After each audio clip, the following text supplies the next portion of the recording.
Hi, everybody. Welcome to AI with WAHN with Ann Hollander of the Strategic Edge. We're really excited to have you. If you know anything about WAHN, you know that for the first 3 minutes, I'll just be on repeat welcoming you all because we've learned that at about three after, that's when most of the people that are going to attend are on. Anne is kicking this off today as a donation from her company, The Strategic Edge, and we very much appreciate that. For anyone like me, and you saw my LinkedIn post yesterday, I am kind of technology averse. So as soon as I met Anne, there was like a calming sense over me with AI, like, oh, I can do this. So I think you guys are going to find the same thing. If you haven't worked with it much, it's going to give you some inspiration to start trying it out. And we're really excited because Anne has agreed to teach 3 more sessions for us October 30th, January 22nd, and February 19th. So we're going to do a series that builds on this and helps us get more and more advanced and continue to remain calm with all the changes in AI that are nonstop. So again, here I go on repeat for anyone that's joined. Welcome to WAHN. We're really excited to have Ann Hollander with the Strategic Edge teaching us today. For anyone that's like me and AI feels scary or even technology feels scary or it's not a natural instinct, I hope you're going to find what I did that Anne makes this feel like, oh, I can do that. Oh, I want to do this. Actually, I don't want to just can do this. I want to do this for the efficiencies and all the things you'll learn from her. So we're really excited to have Anne today.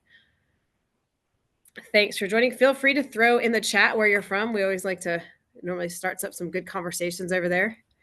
And also let us know if you have questions throughout, and some of it will be interactive. She said, don't hesitate. Go ahead. She might report this, but go ahead and put your question in the chat or raise your hand, and she'll try and answer those throughout the programming. You don't have to wait till the end. Woohoo, look at all these people. Colorado is showing up. All right, one more time, everybody. Welcome to WAHN. Today, we have Ann Hollander with the Strategic Edge. There she is. She is going to make AI feel very inspiring and like you want to use it, and it's not scary at all. So we're excited you joined us today. And in other good news, her company, Anne runs her company, but she has donated this class to us today. So we're very thankful. And she's also agreed to teach a 3-part series starting October 30th. So we're going to meet October. We're not going to meet during the holidays. So January 22nd and February 19th. So be on the lookout to sign up for those, and it will continue to build on the classes so we can all keep up with AI. She's also teaching, which I haven't mentioned yet, live and in person at WAHN Summit. So WAHN Summit's May 3rd through the 6th, and we'll be hosting a class on the 6th for 3.5 hours, I believe, on AI. So take a look at that when you register. And with that, I'm turning this over to Anne, and you know how excited we are to have you. So thank you for sharing your time and wisdom with us, Anne. Absolutely. I am so thrilled to be here. I love this organization. I think that you guys do such amazing work here, and always happy to help support other women in the affordable housing network as well. So let's get rolling, because I've got a lot to talk about. And this next 45, 50 minutes or so is going to fly by. As Ashley said, my name is Ann Hollander. I am with the Strategic Edge. We're an advisory organization that helps organizations like yours in their AI and innovation journeys. I also serve as the VP of AI and Innovation at WAHN Companies, working with WAHN Residential in particular on what their journey looks like. So very excited to be grounded here within the affordable space. I've been in the AI space since 2004. So this is back when we couldn't even call it AI. We were calling it all sorts of different things in order to get funding for the research and development around this. I've been in the housing and affordable housing space since 2009. And so I bring these two things together today to help give you some grounding about where AI is, how folks are using AI within their own organizations and within their own work. And then we'll talk about also some early learnings and some best practices, as well as the common questions that happen when I'm working with other affordable housing organizations. So with that, let's get rolling. 3 quick questions. So jump into the chat. Feel free to interact in a number of different ways. But I want to get you thinking about this. Number 1, do you believe that you are ahead or behind when it comes to AI? Behind from Beth Barr. Beth Barr, I know that you are ahead. Okay, seeing lots of behinds. Lots and lots of behinds. Oh no. Okay. So we feel like we're feeling behind, right? And some of this is due just simply to perception. If your LinkedIn feed looks anything like my LinkedIn feed, it's all I'm doing AI with this, and we've got AI in that, and we're doing blah, blah, blah, blah, blah with AI, AI, AI. Everything around us feels like it's AI. All right, next question. Oh, ahead because we're on the seminar. That's right. Good job making an investment in your education here with Juan. Love that response. So next question for us then, is AI a positive or a negative in your mind? Right? Some folks find that they are scared of this. Some folks are fairly neutral and sort of curious about where this is going or skeptical of where this is. Other folks may feel like this is a negative, right? It's going to destroy their job. It's going to destroy the world. There are a lot of other impacts that we're thinking about here. I like this responsive neutral, like most technology, right? It's all in how you use it and the guardrails that you put around it. But you need to think about the perceptions that you have around this particular technology. For some folks, right, we're rushing toward this, we see the opportunity, and we're ignoring some of the risks that exist in the AI space that we'll talk about in a little bit later. For other folks, right, we maybe are, a little too slow to necessarily adopt this or begin to think about things or get caught up in all of the different risks and miss the opportunities that we could potentially leverage by incorporating AI into our work.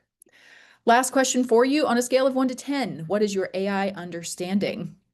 This is deeply subjective. Ashley's at a 2. We've got some folks at 0. We got 5s.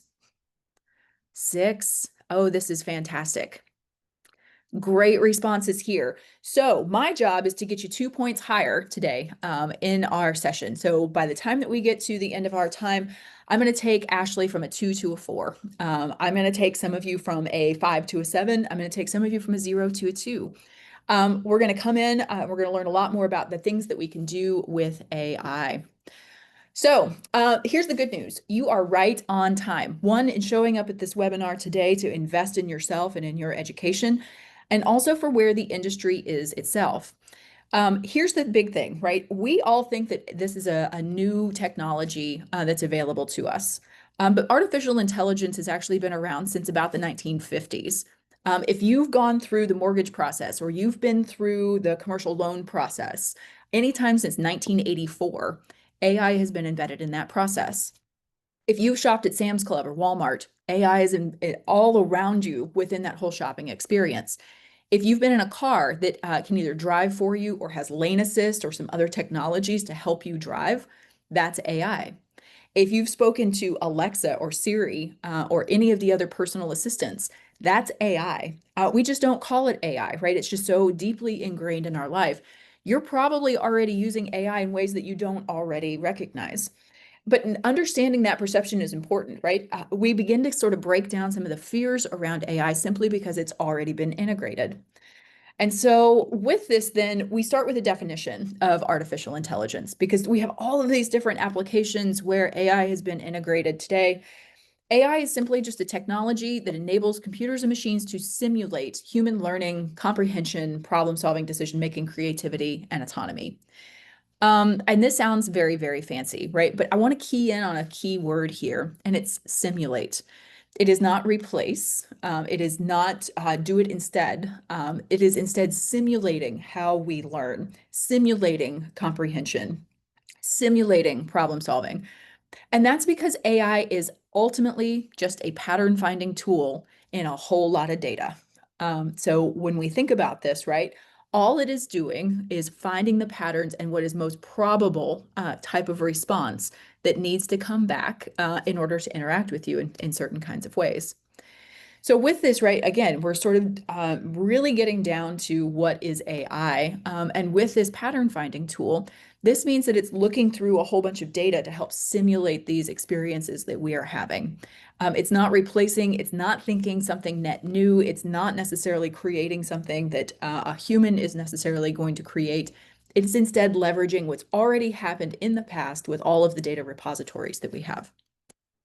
And this is particularly important because if I think about our work in affordable housing, everything that we do is all about data. We're creating data, we're using data, we're integrating data, we're reporting on data, we're interpreting data, we're analyzing data, right? We can use any verb that we want to here. Everything is all about data. And so we think to ourselves, all right, well, I am now drowning in data. Those Excel spreadsheets are not going to update themselves. That particular system doesn't talk to this system, so I have to manually move all of this data. My inbox looked horrific before the world of AI because it's just so much data coming at me all the time. It leads to this sense that I am completely drowning in all of this data and information. And the stats prove this out, right? Most affordable housing professionals are spending at least 4 hours a week on gathering or processing data, generating models and reporting, synthesizing summaries and insights, and communicating updates or changes. So let's play my favorite game from The Price is Right of higher or lower. Is 4 hours a week, is that higher or lower for you? Lower, lower. Okay, so we think that number more than 4 hours a week. Yep. Okay. Do we think 8 hours a week? Does that sound about right? That's a full day, a full work day every single week that we are doing these things. Okay, so my characterization for drowning, 100% spot on, right? You're spending a full day a week doing these things. This is where AI can potentially help us. If I were to give you a full day of the week back so that you didn't have to do all of these manual things around data, how would you spend your time? You can drop it in the comments if you'd like. For some folks, they're going to spend more time with family. For some folks, they're going to get to all of the other things on their list that they can't quite get to. For some folks, they're going to spend more time with people and making sure that those people are supported and have the skills and have everything that they need from a resource perspective. Some folks are going to do laundry, it looks like, which is great. More time on career development, right? We begin to think through all of these manual tasks, all of this data-oriented work that didn't exist before we had a cell phone in our hand and a laptop on our desk. If we can remove even just some of that stuff, we're creating more time for ourselves to do things that we want to get done. More time inside of the data analyzing it instead of just trying to pull it all together. More time to execute, more time with people, more time focused on the things that I want to focus on. That's a pretty compelling value statement for us, no matter what your role is here in affordable housing. And so when we think about this, right, we're trying to move then from the data age where all of this data is coming at me and I'm trying to push that wave back out to everybody else, and instead into the insights age where the tools in and around me are now surfacing those patterns and surfacing what's going on so that I can act on them. And I'm not having to manually do that myself every single time. Very compelling value here. But let's talk about where AI is going inside of affordable housing. So this is my transformation curve that helps us define what's going on and the steps that most organizations here are taking from a top-down perspective. Currently, we find ourselves in the first wave of AI transformation, and I call this the new status quo. Basically, what this means is that every affordable housing organization is going to be going through these three key steps, and this is going to just be the way that we run our businesses from here forward. Over the next several years, this is the kind of work that we'll be taking on. The first piece here is around readiness and education. The second component, right, the second milestone on our transformation journey here is leveraging Gen AI inside of our task adoption. And we have some early adopting organizations here. So about 10% or so of affordable housing organizations are in this step today. And they are already seeing 10 to 15% increases in productivity, right? That whole day back for us. And then that third step is really beginning to think through reporting and automation, leveraging Gen AI and some other AI-enabled tools. And we've got about 2 to 5% of affordable housing organizations at that step, where they're now seeing almost 2 days back per employee in the things that they are doing. So let's break this down into each one of these stages. Starting first at readiness and education, which is where a lot of organizations like yours are today. What we're really focused on inside of readiness and education are two big things: policy and governance, and education and enablement. So within policy and governance, we're setting out the guiding principles of how we're going to think about AI. How are we going to leverage AI inside of our organizations? What principles or values need to be part of AI as it comes in? We're setting up our governance committees so that we're having conversations around risk tolerance and education and training and oversight and data security, so that we have a centralized view of what governance capabilities need to be in place as AI comes in. And then with that, setting out our user, our vendor, and our client policies as well. So we want to make sure that everybody is using AI in ways that align with our guiding principles and our values. We want to make sure that our vendors are adhering to our governance principles that we have to make sure that data security is already built in, to make sure that someone is keeping an eye on the design, the development, and the maintenance of the AI models that may be running. And we'll want to make sure, even with clients and those that we're working with, that one, we have a responsibility to be sure that it's transparent in our own AI use. And then second, when we're receiving things from clients and partners, knowing how they're leveraging AI and the things that we need to watch out for also as AI comes in onto the scene. Along with this is our education and enablement. And this starts with an introduction to AI. Congratulations, you're here today. It starts with training around policy and governance. And then it also begins to build into critical skill building and practice of those skills. And I want to stop here for a minute because sometimes this critical skill building is AI specific. So for example, learning how to use a Gen AI tool or learning the principles of how a Gen AI tool works. But critical skill building can also be things like soft skills, things like critical thinking skills, things like human empathy skills, things like judgment and storytelling skills, which are incredibly critical in an AI-enabled world. We can't lose the humanness of us, and we need to double down on those skills because, right, AI is a probability-based pattern finding tool. It's not going to be perfect every time because it is simulating what humans do. It's not actually doing what humans do. So super important. And a lot of organizations today are in this stage where they're laying out their policy and governance inside of their organizations and beginning to invest in education and enablement with some specific tools. Our next stage here is all around what I'll call an introduction to AI. And this is largely task adoption.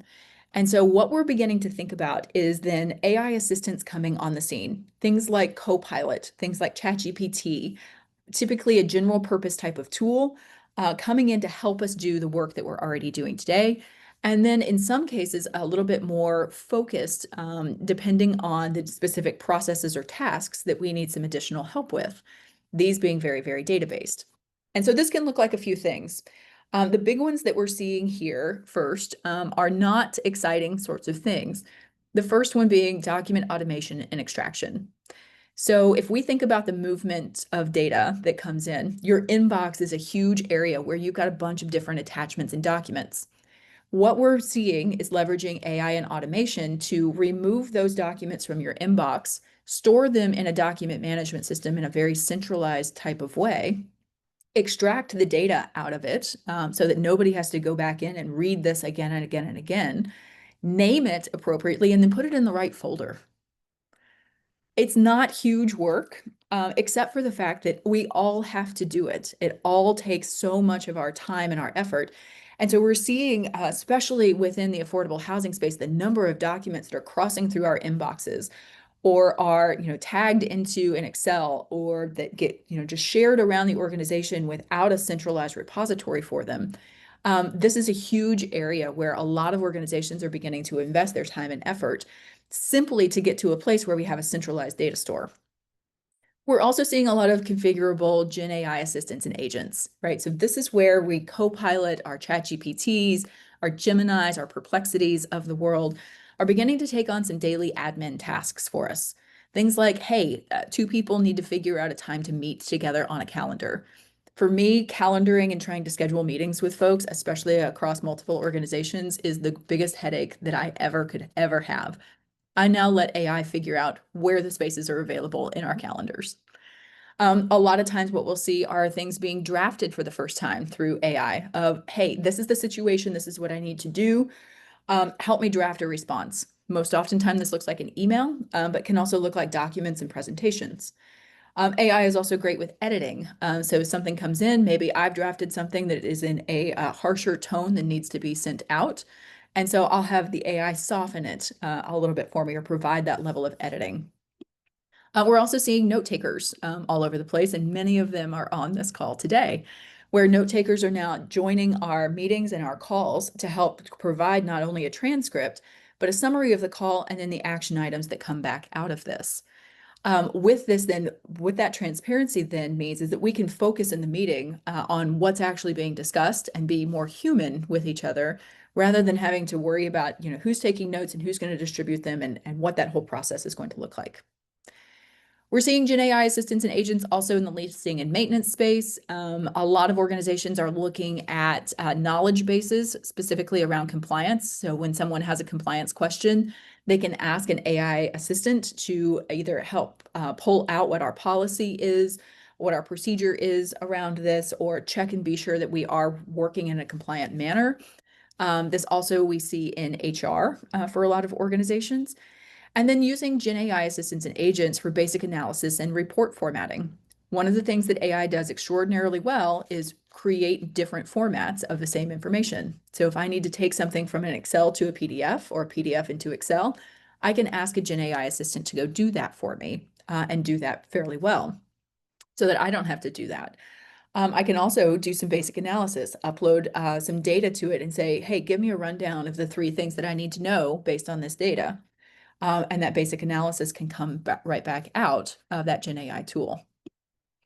And we're seeing some pretty big impacts here. So Microsoft did a study that was released back in April of this year across 6,000 knowledge workers in 56 companies.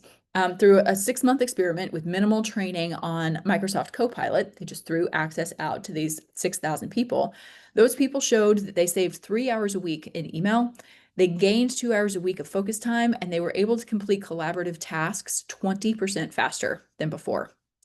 Now, this is hard data, right? This is not self-reported of I think that I saved this time. They were using metrics within the Microsoft platform to show these actual things. Again, with very little education or enablement, showing us that the productivity gains that we have with AI are really important and impactful for our organizations.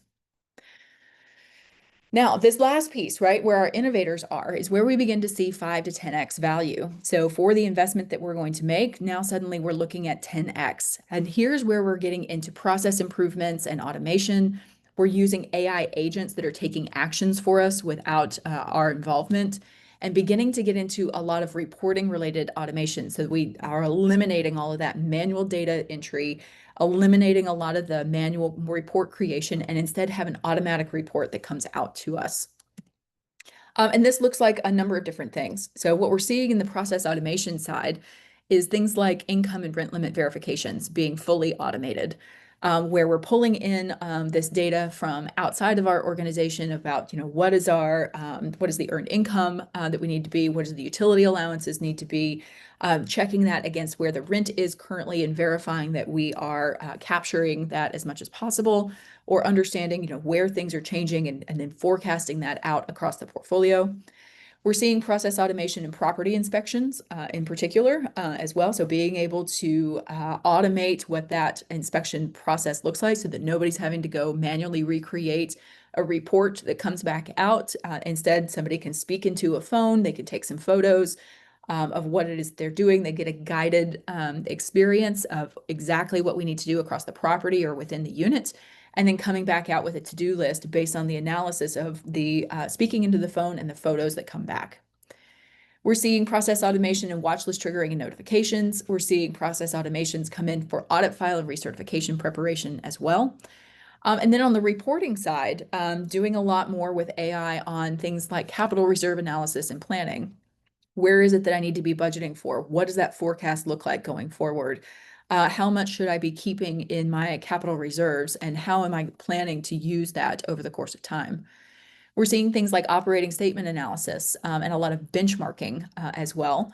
Monthly and quarterly performance reporting be automated, and property health scoring and benchmarking also be automated in a lot of different ways, where we don't have to necessarily just go down to a geographic area or say, okay, this is one affordable property to another affordable property, but we can actually match more specific dynamics of those particular properties so that you're getting closer and closer to a true benchmark for that property. All right. So, and the impacts of this, right? This is just at the property management side of the world, because a study was done back in February of where we're seeing some impacts for AI agents and a lot of this process automation and reporting automation. What we're seeing is things like 10% savings in payroll, 5% improvement in resident satisfaction, 15% increase in retention rates. But the one that I like to focus on here, up to 10 hours a week saved, right? That's your day back in leveraging some of these agent-focused processes, beginning to automate the things that we're doing here. 10 hours a week. Again, hitting that 8 hours that you may already be spending today, or in different areas, depending on what your role is.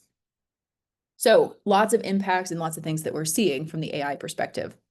But your question may be, okay, how do I get started, right? I'm sold, I'm bought in, and totally convinced me that I need to be on this train. Let's go. Where do we get started? So let's understand how Gen AI works, because this is going to be the first AI tool that you're going to have direct access to because of its accessibility, right? Copilot or ChatGPT or Gemini are 20 bucks a month. And so you can leverage all of this power directly from your own keyboard. So Gen AI works in this way, right? A user is asking a question or prompting an AI for something that they're looking for. The AI is then breaking that down using something called a large language model and smart search to break down every single character of your request or your prompt to query out into its own training or its own model and its own database of information to bring back relevant information, stitches it back together, and then provides you a response back. This happens in a matter of seconds. And so what I can do is I can ask my Gen AI tool, so let's say Copilot in this case, hey, would you draft an email to my boss? I need to let them know about X, Y, and Z. And I need you to help incorporate some further communications, look in my inbox specifically for it. And that Gen AI agent then, or that AI assistant that I am using then will not only draft that email, but will also then reference some prior emails that I had sent back to my boss on those same issues, all together into one. And so the big idea here is that Gen AI is your 24/7 digital assistant or agent. But I like to have a mental model in terms of how I interact with Gen AI. I think of Gen AI as my assistant. And so with that, right, I have to recognize that AI is just this huge, broad knowledge. I can ask it just about anything and it can pivot or provide responses to me in so many different areas. But I have to remember that much like an intern, it doesn't have any real experience, right? It's never held a role of an analyst. It's never held the role of a chief of staff. It's never held the role of an asset manager. It's never been a property manager. We have to teach it a little bit to respond in these kinds of ways and to act like this and simulate what that experience is going to be. As a general statement, AI wants to be helpful, and so it's going to provide you something back, no matter what it is that you ask. Now, what it provides back, however, is dependent on the direction that you give it. And so, much like an intern, it needs some very clear direction and some very clear steps of what it needs to accomplish. Otherwise, it's just going to guess, like an intern would. I think one of the best parts and one of my favorite features of AI is that it's also very open to feedback. And we don't have to worry so much about human feelings with this.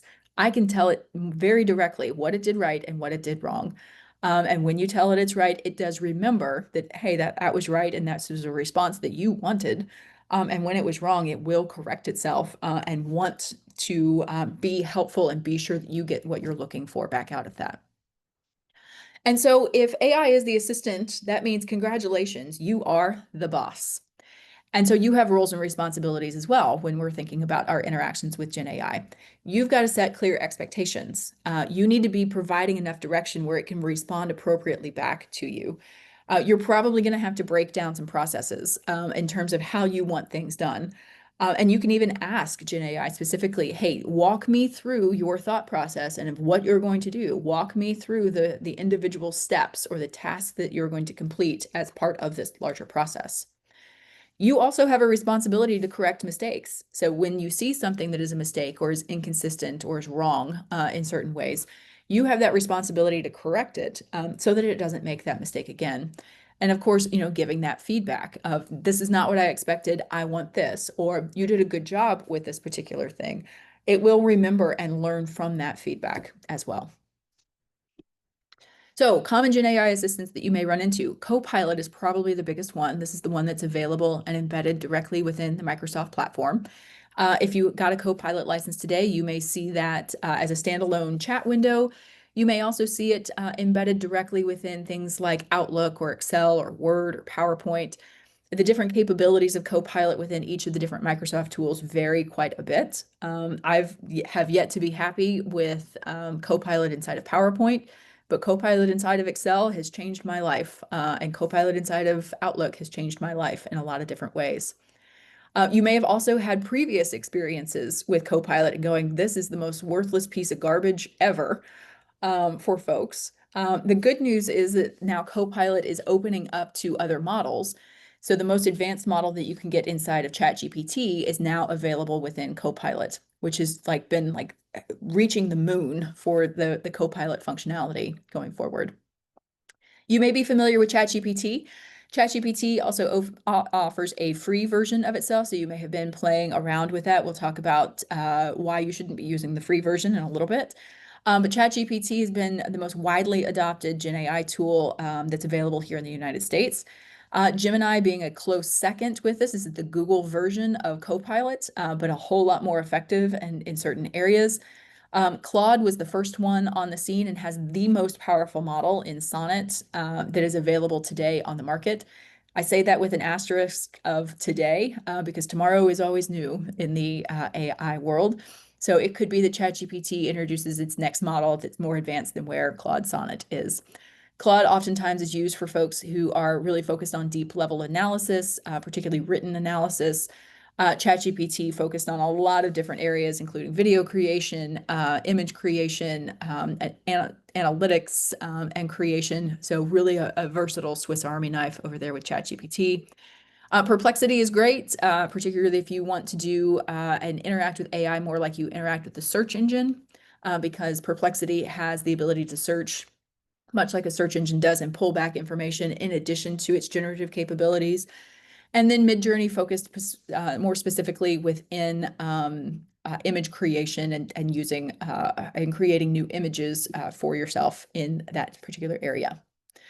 I get the question, what do you use it and what do I like the most? Like, which ones do I use? And I say yes, I use all of them, more because I am in the AI space and every organization that I work with is a little bit different. I don't necessarily think that you necessarily should be using every single one of these tools. I'd say pick one or two that you use, pay for them, and we'll talk about why as part of that shortly here in the presentation. We oftentimes will often name our assistants, our Gen AI assistants. So we've got Beth here calling Gemini Steve. And so often it replies with stop calling me Steve. You can name your assistants in various ways and call them various names as you get to interact with them. If that helps personalize the experience and makes it a little bit easier in the interactions, by all means, go for it. Okay, so when we think about how do we use Gen AI today, there are 5 types of things that we use at work. Number one, Gen AI is great with generating text and summaries. So I can prompt the Gen AI to say, hey, generate an email for me, generate a document, generate a paragraph on this, or conversely, here's all of this information, knock it down to a summary. What do I actually need to know out of this thing? Gen AI is also great with creating images and graphics, and a lot of this capability is getting better very, very quickly. So if I needed to create a quick graph, for example, Copilot inside of Excel will do that for me. I now no longer have to think through what data goes where and does it need to be a bar graph or does it need to be a line graph, and why am I struggling with this an hour later to get to the visualization that I'm looking for? Gen AI can do that for me. Same with other graphics. If you can dream it up, you can create it for yourself. Gen AI is also great with formatting data and information. So if you want it in a table, you want it to be pivoted, you want it to be all raw for you, you want it to be moved from Excel to PDF or PDF to Excel or PDF to Word or from one format into another. Gen AI is great with reformatting all of this data and information. Gen AI is also great with analyzing data and information. So if we had talked about a year ago, I would have said, the math capabilities and the analysis capabilities inside of Gen AI are, about where a middle schooler is. we're now approaching the place of college student and PhD at the level of analysis that it can do. And so, beginning to put and explore those capabilities, I think is going to be really important in this space where you can begin to ask questions of data and information that are coming in and providing deeper analysis than what even you may be thinking about in a lot of different ways. The final issue or the final thing that we do here is conducting research. And this has been a great one, particularly around publicly available sources.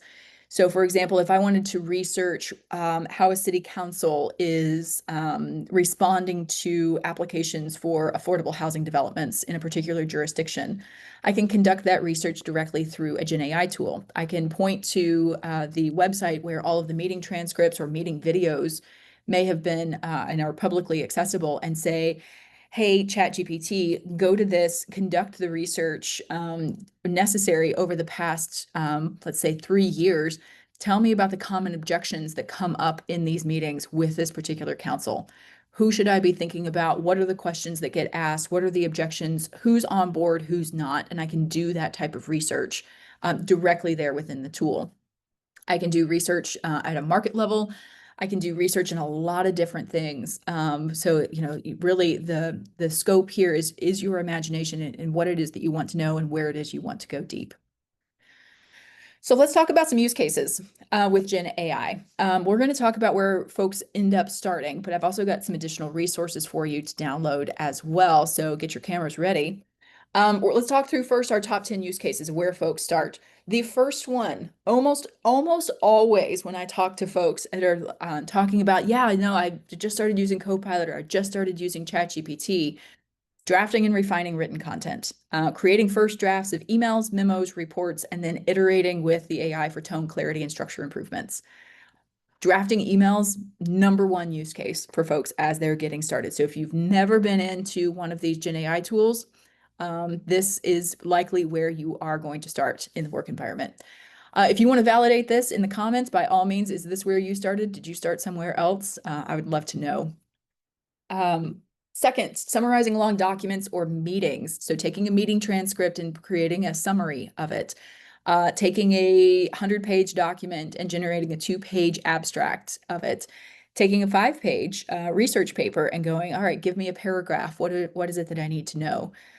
Getting to places where we have concise summaries, bullet points, or even action items directly out of this is another top 10 use case that we see using Gen AI. Third one, and one that I use all the time, brainstorming ideas. So creating lists of ideas, headlines, project names, interview questions, event themes, like help me think through this, or what am I missing based on what I've created here? Are there other topics? Are there other things that I need to cover in this particular document or in this email? What am I missing? What would be more powerful in this document? Really using Gen AI in ways where it's sitting next to you as a thought partner, so that you're interacting back and forth before you go share this out more widely. Improving presentations and slide content. Hallelujah, right? If you live in a world of death by PowerPoint like I do, AI is a huge advantage for you to help get to where we create better, more engaging presentations, graphics inside of those presentations, and all of the content that goes in it, as well as that content flow. So we can turn a quick summary of something into bullet points, into quick speaker notes. We can draft slide headlines. We can refine slide text that needs to go on those slides. And we can even use Gen AI to help create those slides. The slides that we see here today were all created in 15 minutes, going back and forth with Gen AI as a whole, right? So I got to spend 15 minutes just creating after I spent some time thinking about, okay, what is it that I want to talk about? Where is it that I need to go? Where are the boundaries on this conversation? Gen AI was able to help me do all of those things. Creating and refining templates. So creating and developing reusable templates for things like memos, agendas, outreach messages, and then tailoring that for specific audiences.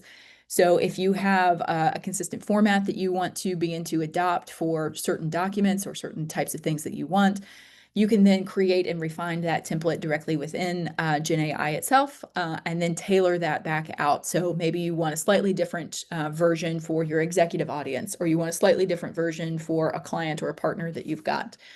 You can tailor that directly within Gen AI so that you're not having to recreate the wheel every single time. Translation and localizing text. So nearly all of our general purpose Gen AI models like Copilot and ChatGPT can understand upwards of about 150 different languages. And so when we think about the types of people that we serve, particularly out on properties, we can leverage Gen AI to help translate and localize that text for us and move things into other languages or other phrasing for additional cultural context. I see this all the time, particularly at the property level, where we're trying to have conversations with folks and there's a language barrier that exists. We can use the voice mode of Gen AI to help translate back and forth between in a person-to-person conversation, or even help convert that content into other languages. So maybe I need to take something from English to Spanish and my Spanish is not that great. Maybe I need to take it to Haitian Creole. Maybe I need to take it to Tagalog. Maybe I need to take it to another language of sorts. Leveraging Gen AI is a great use case to help you move faster in those areas. As we mentioned, research assistance, so gathering definitions, explanations, and overviews on unfamiliar topics before you go deeper on stuff. So helping to really gain some context around particular areas. I see this used oftentimes in compliance, especially as compliance regulations change, and trying to get deeper explanations and deeper context for how and why that changed, and then how we're going to execute and operationalize those changes across an organization. Data interpretation and visualization support. So helping to interpret data tables, creating plain language summaries of what's going on inside of the data, or even suggesting or creating graphs, charts, infographics, etc., for the reports that are going in. All great use cases for Gen AI. Editing for grammar, tone, and readability. Maybe I need to soften an email that I wrote in a moment of frustration. Maybe I need to increase the education level on or the tone of this particular email, or maybe I need to dumb it back down and make it sure that someone at a third grade reading level can understand what it is that I've got here. Oftentimes we can also change the voice. We can change it from a professional to fun or friendly or practical or pragmatic or direct or aggressive. We can go in all of the different directions here, leveraging Gen AI. And it's fun sometimes to just see the same communication across a wide variety of different tones, styles, and voices, and everything that it can do. Lastly, creating short form marketing content. Everything from social media captions, website copy, product descriptions, event announcements, whatever it is that you need to do within this. Short form marketing content is a killer use case inside of Gen AI. I oftentimes will draft some of my LinkedIn feed posts leveraging Gen AI, and then edit appropriately so that it doesn't sound and look like it just came directly out of an AI engine. But these are oftentimes the top 10 use cases that we get started with in our ordinary day-to-day work as we're beginning to adopt Gen AI into our lives and worlds. With this, though, I've also included a bunch of other use cases depending on what role that you have within the affordable housing space. So if you want to scan this QR code, you will download 2 files inside of our AI Quick Start Guide, where you'll see the top use cases for property management, asset management, development, lenders, investor relations, all sorts of different roles, and the types of use cases that we're using across the affordable housing sphere. You'll also get a use case outline so that you can create your own type of use case and think through what that looks like. A planning checklist, the risk and governance basics, a simple ROI framework, and other additional resources bundled in. So scan that QR code right now.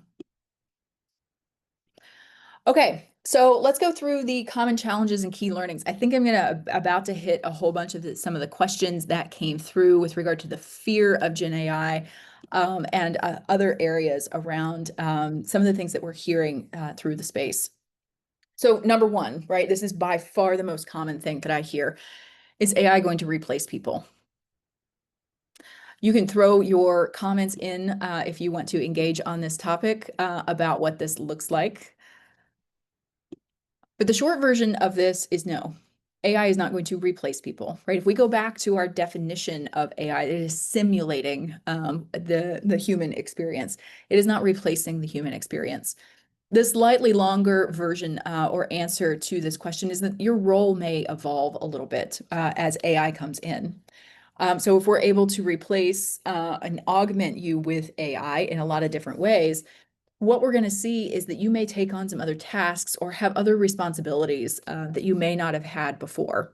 And so we'll see a little bit of role evolution where maybe we have more opportunity to be on site with folks. Maybe we're thinking through, what it really means and how I differentiate as a human. Ultimately, there are three big things where humans will always differentiate themselves. Number one, critical thinking and judgment, making decisions. AI cannot do that for us.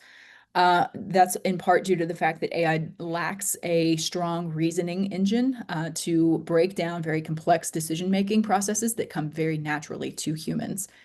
The example that I always give for this, humans learn how to drive a car in about 25 hours. It takes 25 hours or so to really have a mastery of driving a car.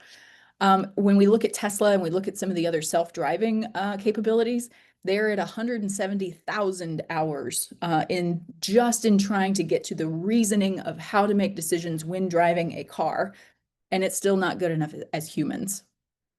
We've got folks that haven't quite mastered driving a car in 25 years. But my point being, right, there's an obvious trade-off here, right? If it takes a human only 25 hours to drive a car and it takes a machine 170,000 plus hours to learn how to drive a car, what we understand here is that the basic reasoning and the things that come naturally to humans will never be replaced on that front. The other component here are two other components that will never be replaced. Two, human empathy and understanding humans at a human level. AI can't do that in any way, shape, or form. It can simulate empathy, but it's not there to help with this. And we're starting to see some headlines of folks believing that AI could provide that empathy and some very tragic outcomes because of that. The third piece is storytelling. AI can't tell a story like a human can. And I think, when we start to think through our creative fields and what that differentiation is going to look like, it is going to be the strength of storytelling that keeps us in that creative driver's seat, helping to push things forward. So, long-winded answer to no, AI is not going to replace people. It's instead that your role may evolve. And so what we need with this is that, we need education and support in order to help adopt AI. We need to understand, that there are some fears around this. We need to break down and get to a reasonable place with those fears where we can still take the opportunities that are available to us, while at the same time also having the ability to manage those risks and what that looks like. And so with this, right, our education tracks, what we need to do, introduction to AI, policy and governance and procedures, skills training and practice, identifying inside of your organization the internal AI champions, the folks that are going to help push this thing forward, because this can't be just a top-down mandate in the organization. Usage and adoption tracking, positive reinforcement as we begin to bring AI into the world. We went through the same process when we introduced email and laptops into our organization. We went through this exact same process when the internet came through, right? Everybody looked at this and went, oh my gosh, what is the internet going to do to my job? Oh my gosh, what is email going to do to my job? How is my work going to change as part of this? And we leveraged this exact playbook with this, just like we will here in AI. Next question that I get all the time, is AI safe to use at work, right? What are the risks of AI coming in? And with this, right, this is a little bit more of a complex answer. So here's what you need to know. Number one, AI can retain and it can relearn. And so AI tools, especially that are public, so something like a ChatGPT and other types of tools, may learn from what you and from what others are typing in your interactions back and forth. And so there is a risk here when we start thinking about the sharing of sensitive or personal data, when we start thinking about sharing proprietary company information, confidential reports, we can potentially create security or compliance issues with data leakage going back and forth because the AI is learning and incorporating this into its ongoing learning. This is really, really important to recognize. And so we need to then address this particular risk. In order to do so, right, what we want to do is create a closed loop or an enterprise grade AI tool in order to keep sensitive data in places where it needs to stay. So when I say closed loop, what I mean is it's not leaving that data, that sensitive information is not leaving its current environment. So for example, most organizations choose to use Microsoft Copilot because it is already closed loop inside of the Microsoft environment. So Copilot makes sense. If you're a Google backbone company, they may choose to use Gemini instead because it's already existing within that closed loop. We do have other capabilities with some of the more publicly available tools like Claude and with ChatGPT, because we can set up those enterprise grade capabilities, right, where we're managing what data is flowing, we're managing what data is being passed into the AI, we're managing who's got access to what, and have some governance and oversight as to how those tools are being used through those paid types of programs. So what I would say here is please do not use a free account in the world with Gen AI. So don't go using a free ChatGPT tool. Don't be using a free Gemini tool. Don't be using a free Copilot tool. Instead, pay for that and turn off some of the data access if you're going to use that from an individual standpoint, or work with your IT team to make sure that you have the security measures in place and the risk mitigation measures in place so that you're using Gen AI tools even if you're using sensitive information and you have that risk mitigated. Another part of this, right? Clear user policies and education alongside usage tracking.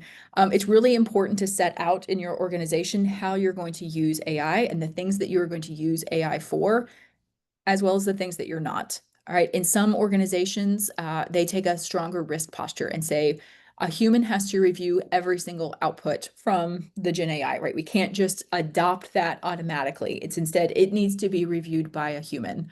And that's part of their user policy. Education is a big component of this as well, right? We want to be careful and make sure that we have continual education of reminding people why we don't put sensitive information into publicly available tools. Usage tracking can also help along these lines, not only from an adoption standpoint, but also to be sure that people are in compliance with these user policies that you put out in your organization.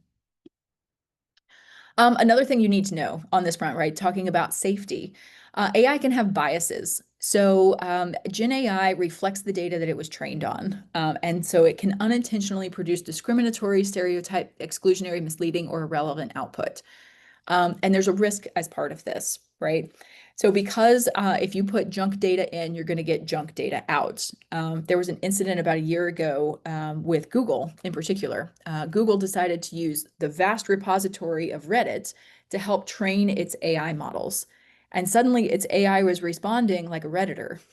Now, if you're familiar with Reddit, you'd know that sarcasm seems to rule the world out in that particular platform. And so Gemini and other AI tools within the Google sphere began to respond with that same level of sarcasm to folks in things that might not be so, cool or serious, that should not be serious.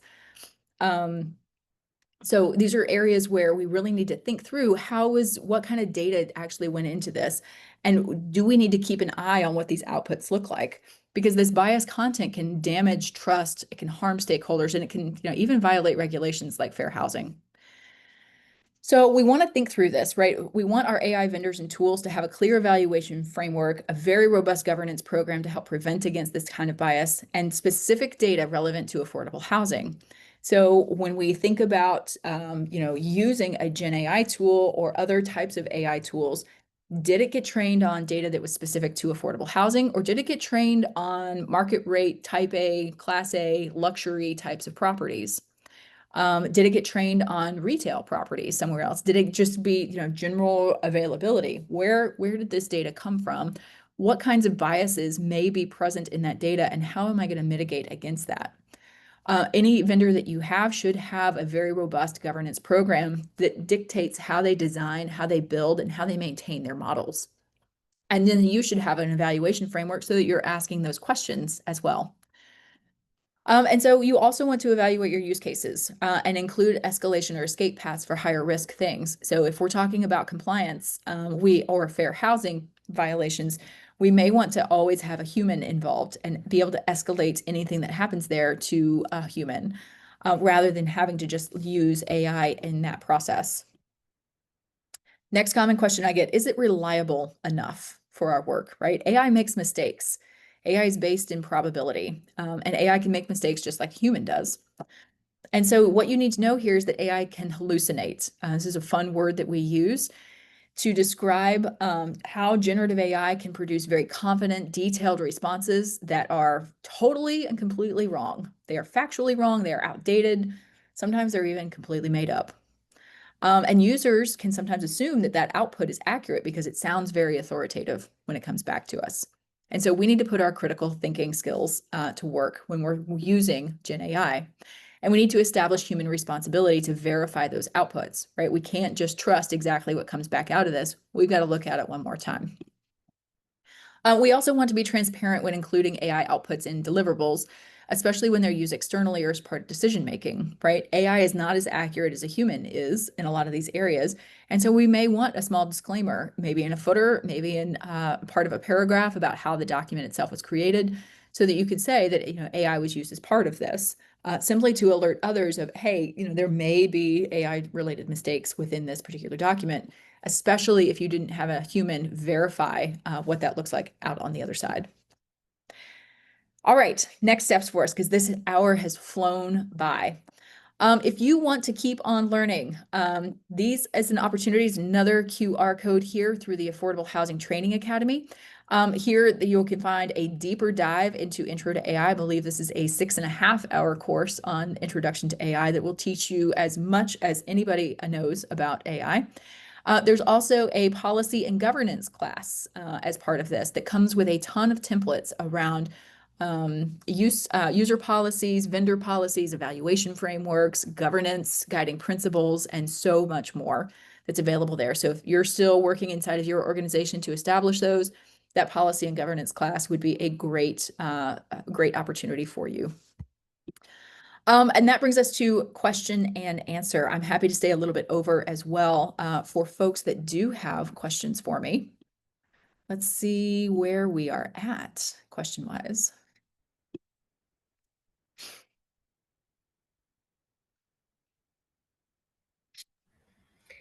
And that class was awesome as you're looking for questions. Thank you so much for taking time to share this with all of us.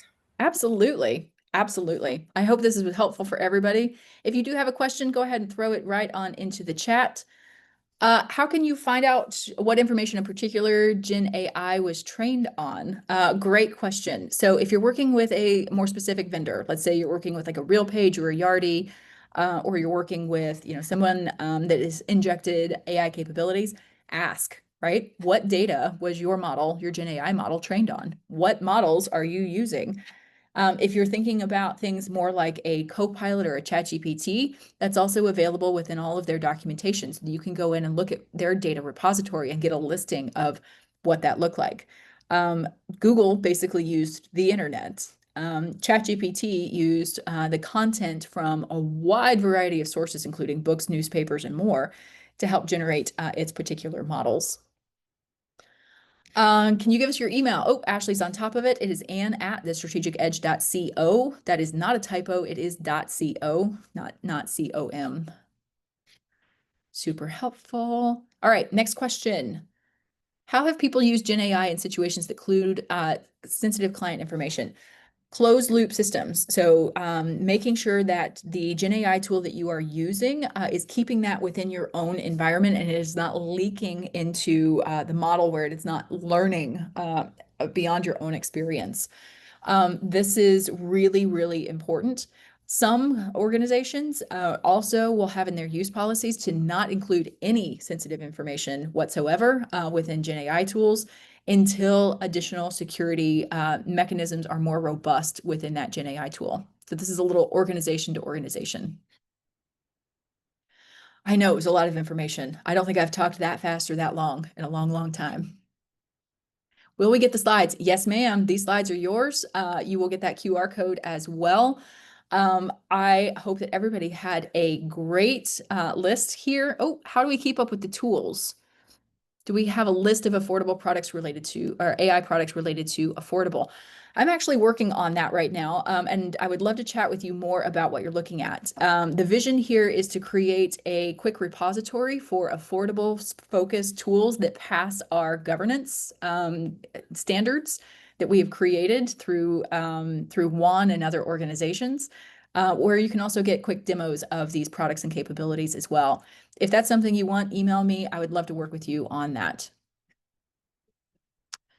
Jackie, I'm assuming, but maybe not. Do you recommend people within the same institution use the same models? Does it matter?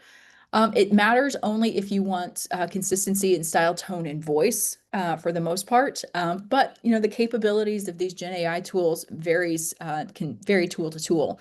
Some folks like legal may prefer to use Claude because its writing capabilities, particularly in legal matters, is better than what ChatGPT or Copilot offers. Some people like the analysis capabilities better within ChatGPT. Some folks like Copilot, which is crazy to say because it's directly integrated into their email. So it doesn't really matter until you get to a place where you really want consistent output into different areas. Will the recording be shared? Yes, absolutely. My face and voice will be here forever at WAHN.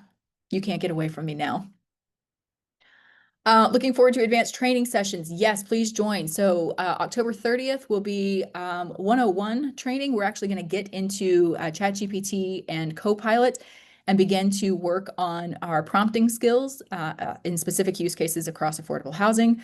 The January session will be a 201, extending that, and then the February session advanced in those particular areas. Summit session will be great also. So if you can't make those at Summit, we're going to go through 101, 201, and 301, in addition to more content, more use cases, and a lot more demos and examples.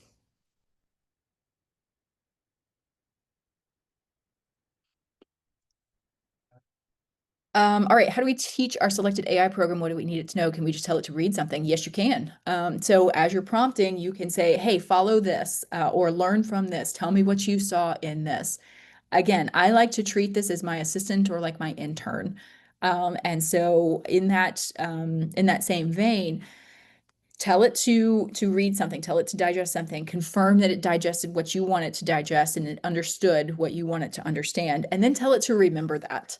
That's the best way to get it to learn how you interact, as well as what you need it to know. Can I go back to the QR? Yes, I can. So do we want this QR to Affordable Housing Training Academy? Or do we want, actually, I'll go back to the quick start guide. Here we go. There we go. Quick start guide if you need it. Is what I'm hearing is that people don't like Copilot. Yes, that has been a common sentiment. This is changing again with new models coming into Copilot. Microsoft is starting to lose the race a little bit against ChatGPT and is now licensed that ChatGPT model within Copilot. So Copilot is a whole lot stronger than it used to be. If you wrote off Copilot and went, this is trash, totally valid opinion up until about 3 weeks ago. Get back in, try it, see if it's any better.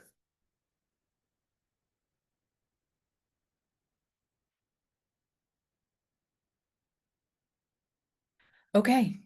With that, Ashley. You're amazing, Anne. Thank you so much, everybody. Thanks for coming. We're really excited for the rest of the series. I see some more questions coming in. If we get any at the end, we'll make sure we get back to you. But we will send you these slides. And like Anne said, the presentation will be available. So that QR code, you guys will all get that again, too. So, Anne, thanks for leading the charge on this, what can sometimes be a scary area. Fantastic. Thank you, Ashley, for having me. Thank you all for being here. Excited to lead with you on this journey toward AI. Awesome. Have a great day, everybody. Thank you. Thanks.